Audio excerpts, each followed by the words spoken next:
Welcome viewers to the channel. Dr. J.W. Ayoub, Theologist, on the run at the moment, not from the police but mobile, walking to a destination.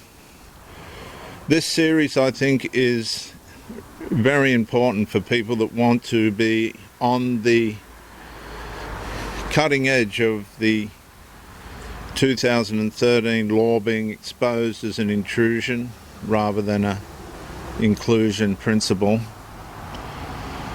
The series is entitled The Cost of Legislative Experimentation. This is episode 1. 2013 Parliamentary Compassionate Inclusion, where the change began. This series examines how legislative decisions can produce consequences far beyond their original intentions. It follows the progression from political reform to public impact, asking whether citizens ultimately carried costs that Parliament failed to anticipate.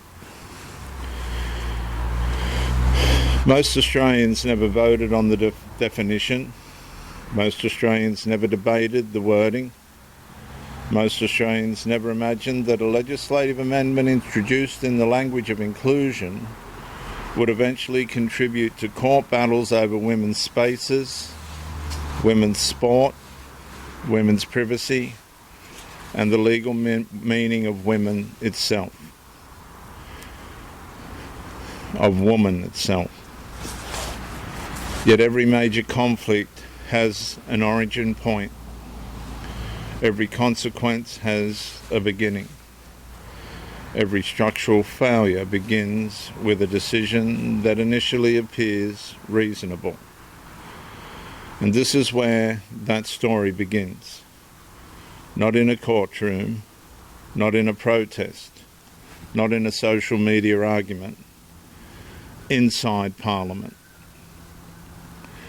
In 2013, Parliament introduced amendments to the Sex Discrimination Act that expanded protections to include gender identity and related categories. The changes were presented as compassionate inclusion and equality reform. Few people asked a deeper question. What happens when a new protected category is inserted into an existing legal framework built upon biological sex? The issue was not compassion. The issue was whether the legal architecture can absorb the change without destabilizing the protections already attached to biological sex. History would eventually provide the answer.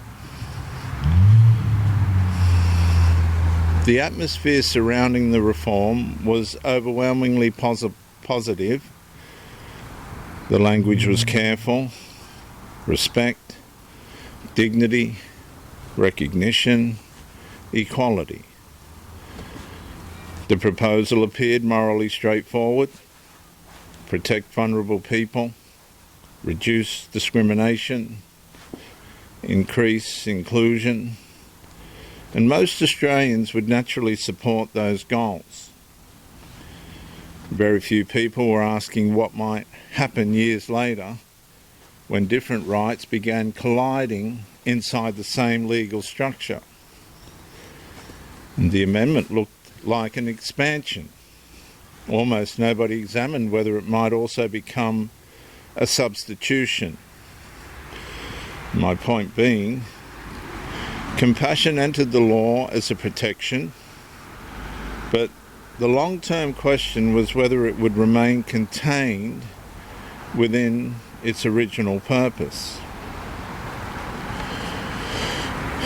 At the centre of the reform sat a largely invisible assumption: that biological sex and gender identity could operate harmoniously inside the same legal framework without generating significant conflict. For a period of time, that assumption appeared correct. Public attention moved elsewhere. The amendment settled quietly into institutional life and public life. Government departments adapted, policies evolved, guidelines expanded, training programs emerged, administrative language slowly changed, the legal alteration was complete, the consequences had not yet arrived. But legislation often behaves like architecture. The stress points are not visible when the building is new. They appear when pressure begins accumulating. My point being, the conflict did not begin when people disagreed. The conflict began when competing categories were placed inside the same structure. Years passed, the language became normalised, the assumptions became embedded. The distinction between recognising reality and recognising identity became increasingly difficult for institutions to navigate consistently. Questions slowly emerged. Which category governs when biological sex and gender identity disagree? Who decides? Which protections prevails? Parliament had created the framework. Future generations would inherit the uncertainty. And what looked settled in 2013 would become contested by 2026 and beyond. And the people carrying the burden would not be legislators. They would be ordinary Australians. My point being, the amendment changed the law in Parliament. The consequences would eventually emerge in public life. And this is my final consequential statement for this episode. Every major legal controversy begins long before the controversy itself becomes visible.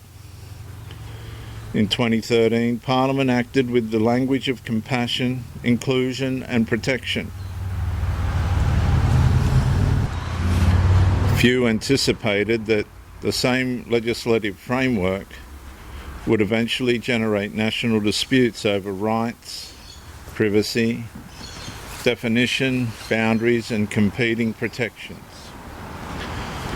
The lesson of this episode, viewers, is not that compassion is dangerous.